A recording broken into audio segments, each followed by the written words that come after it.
Now let's talk about the secondary. You alluded to it a little bit. What did you see? I mean, the secondary was really the GOAT of the defense. The pass rush was good, but a lot of third and longs converted. Only 20 points given up, but this is an offense that was scoring like 13 points a game the last month coming in. So what do you see from the secondary? It's definitely the weakness of the 49ers defense. That's nothing new, and it showed on Thursday Night Football.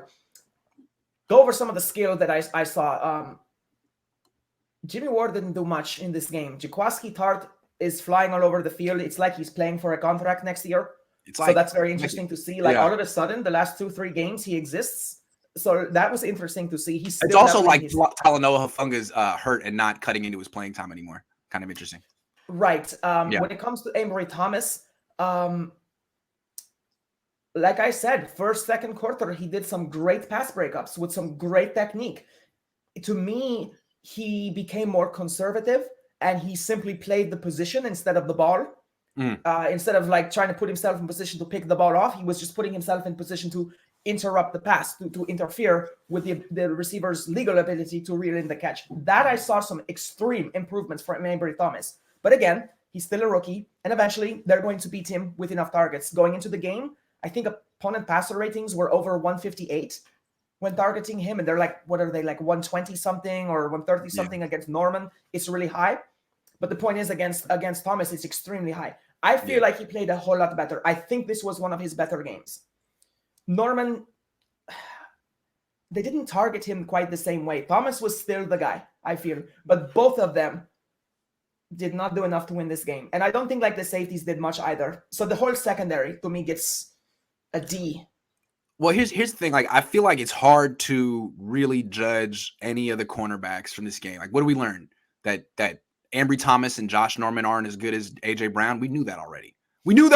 I mean, what I learned is that D'Amico kind of hung him out to dry to an extent. I mean, the Titans were able to find way too many opportunities to get A.J. Brown essentially singled up on both of those guys. So, I mean, I don't have high expectations for Ambry Thomas. I don't think he's really a starting caliber cornerback, and I don't think Josh Norman is either. And I think going into this matchup, knowing that that's your situation at corner and you only have one wide receiver to worry about, there should have been drastic measures.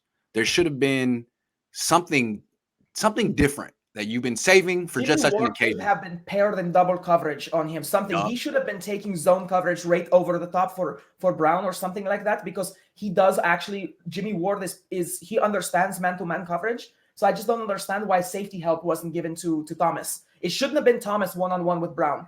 In no universe should Thomas go one-on-one with anyone, unless it's like a third-string wide receiver or something like that, or it's just a bad quarterback. But against an accurate quarterback and a physical wide receiver who has good hands, A.J. Brown won that game, and they did nothing to interrupt him. It's insane how little help they gave Thomas and Norman. Theoretically, if you play that bump and run with the inside technique to take away the quick in-breaking routes, you put a safety over the top, you got the sideline on the other side. That's triple coverage, essentially. It's 3 defenders on one guy.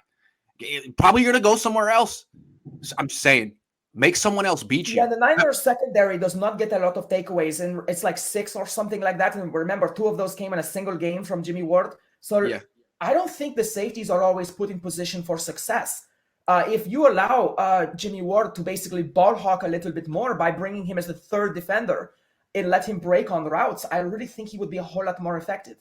I've heard Bill Belichick mic'd up in games and Super Bowls say stuff like, only way we lose this game is if so-and-so gets the ball. Don't let him get the ball. Only way we lose is, I remember right before Mario Manningham caught that one 10 years ago deep, he said to his defensive coordinator, this is a Hakeem Nicks and Victor Cruz game. Only way we lose is if they get the ball. Boom, he was wrong. But that was a great throw to Mario Manningham. In this game, it was a A.J. Brown game. Only way the Niners lose is if A.J. Brown goes stupid. And he did. The Titans couldn't say that about the Niners. They couldn't say if we only shut down Kittle, we'll win. Because they have Debo also. They have Ayuk also. But the Niners, one weapon, one threat, shut him down. That's what the Patriots would do. Anyway, it's not that simple. Shut him down. He's A.J. Brown. Limit him. He can't have 16 targets. Exactly. He can't have 16 targets. 8. And just leaving him in single coverage the whole time, eventually he's going to make a play. He's going to win most of his plays. Good offense always beats good defense. But the difference between the Titans, we ran them over. And that was the most dominant opening drive I've seen in a long time from any team. But the point is, Rabel wasn't playing a single drive. He was playing the whole game. His game plan was to take away underneath passes and security throws for Jimmy Garoppolo and to force him to be in the position of driving the ball down the field. He's like, all right, you beat me on the opening drive. I'll adjust to Kittle. Can't have any of that. Mm-hmm. But I'm going to stick to the idea that if I force the ball into Jimmy Garoppolo's hands, it will eventually work. The Niners need to stick to the idea that, okay, fine. They're going to complete 5, 8, 12-yard passes to A.J. Brown underneath on crossing routes, slants, whatever. He's going to post once in a while, but we're just not going to get beat deep. Right. And that's the thing, is they should have simply played to take away the depth for Ryan Tannehill. And that creates a certain level of time consumption, mismanagement by the quarterback. You don't need to play each single play. In the same way that Shanahan has an idea for his offensive game plan, one play to the next, DeMeco Ryans has to start realizing that his adjustments can affect the game as it goes on. And that's where playing these triple coverages, like you suggest, will pay dividends. Right. And you got to look at the big picture here. Like you said, I don't understand that. And just like you said, I mean, Vrabel didn't get discouraged that Jimmy Garoppolo executed on the first drive, because what he's thinking is he can't do that for 60 minutes. I'm not going to panic because he did it one time in the first quarter. And what happened in the second drive? He let him right back down the field until they got to the 8-yard line interception. Boom, it pays off. You got to stick with it. Jimmy will have a few drives. He had the first one, he had the last one, but in between, it was a disaster. And that's how you play the 49ers. You just, okay. You shut down the run. There's some easy throws. Yeah, well, he's going to mess it up. Was 14 points a quarter. No one wins 56-0. So it just doesn't happen. And that's the point. You got to realize touchdowns get scored and just don't get discouraged.